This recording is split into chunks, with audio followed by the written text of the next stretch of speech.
I'm Michele Wucker, founder and CEO of Gray Rhino and Company, a strategic advisory firm focused on risk and risk governance.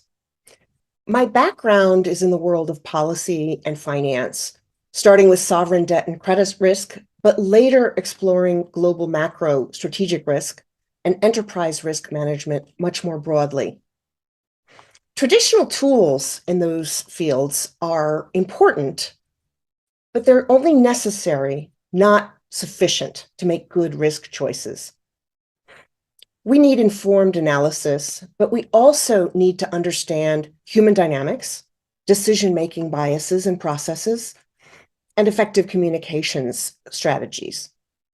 So my work applies all of these tools, trying to build a bridge between traditional risk management and the broader teams who need to cooperate in making sure that risk management actually works. So many risk professionals have shared with me all over the world their frustration that their work often gets stuck in a silo. And my work is really aimed at solving that problem.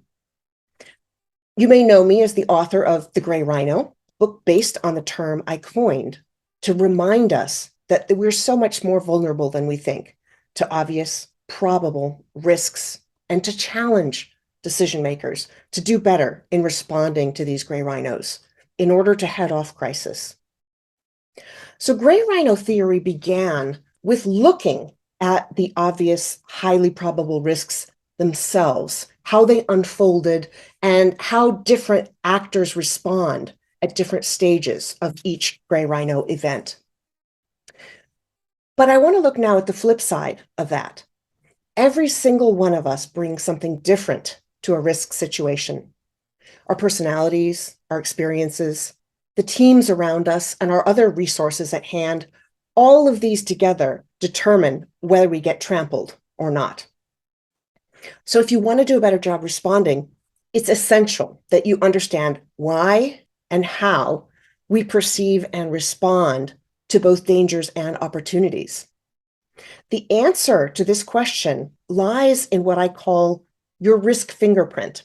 It's a combination of innate personality or organizational mission and vision, past experiences, good and bad, and the environment, processes, and habits that you create to optimize the outcome, depending on the first two elements.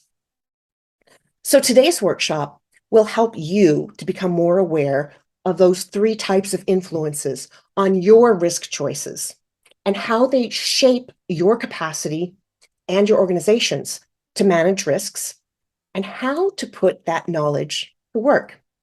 So I hope that you will become more aware of your biases and the ways to counteract them, how to take a temperature check, sometimes literally, as you'll see, before deciding whether to take a risk or to take a pass. And as you become more aware of your own risk fingerprint, you'll gain skills in managing teams, meeting clients' needs, and negotiating. You'll learn to make more informed and thus, hopefully, better choices. You'll also come to understand what's behind your risk profile. That is the set of choices that you make and the risks that you take, each of which tells the world a story of who you are.